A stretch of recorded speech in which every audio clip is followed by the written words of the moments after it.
Hi, crime fighters. I'm Larkin, and I'm an intern here at Commonwealth's Attorney's Office, and I am with Ray, the DA.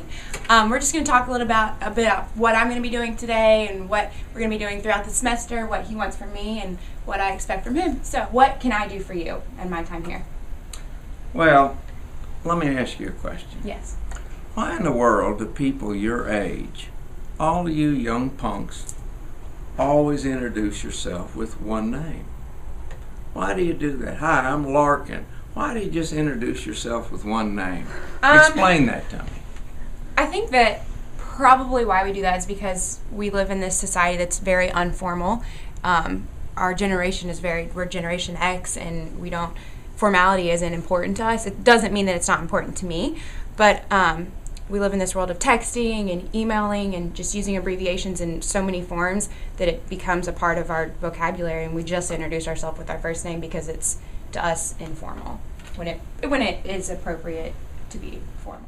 I've always thought, probably based on what we do here, and that's deal with dangerous people a lot, that people use first names because they don't want people to know much about them until they're comfortable with them. Absolutely, I agree.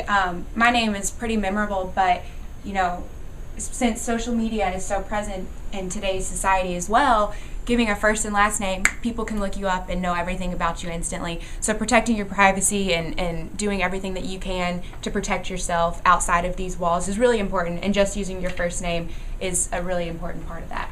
Right.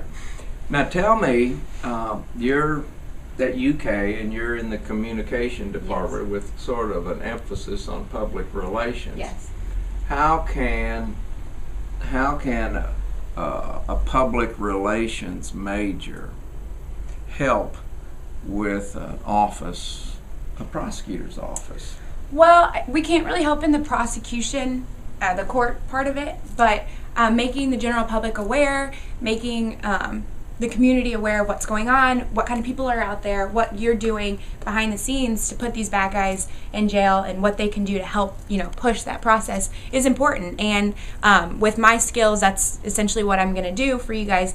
And anything else that you can think of from the legal perspective that I can help you with PR and filter those two together will be most appreciated.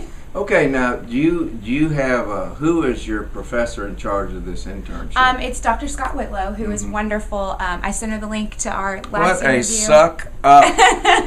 Getting a little brownie points. Yeah. But yeah, I sent her the link and she loved it. And she's wonderful, and I'm sure that she'll give me any feedback that I need. Well, Larkin, like so many of the interns, thinks it's all about her. Guess what? It's not. No, yeah, I've learned that really quickly. It's all about him. That's all right. About him. That's it. Well, we're just happy you're here. Thank you. And we're going to interview you and other interns throughout the semester. And I hope that I get to help you with some of the other interns. Sure. Put them on the. Well, what we'll do is, because you're a PR personage, we'll let you interview them. Okay. Sounds good. And we're going to drag them all up here. Okay. We'll change it up a little bit. Yeah, we'll change where we are. And Blarina, who is our videographer, it's wonderful. That's a girl videographer. Speaking of videographers, one of the very best in all of the world is a guy named Prentice Walker. He is. Who happens to be Larkin's dad. And yep. I've known Prentice and Marguerite probably before they even got married. Yep. Yeah. Who also loved the last video, by the way. Did they? Oh, of course. Of course. Well, you're a spoiled, rotten brat. Yeah. So well, there's that. Okay. See you next time, crime fighters.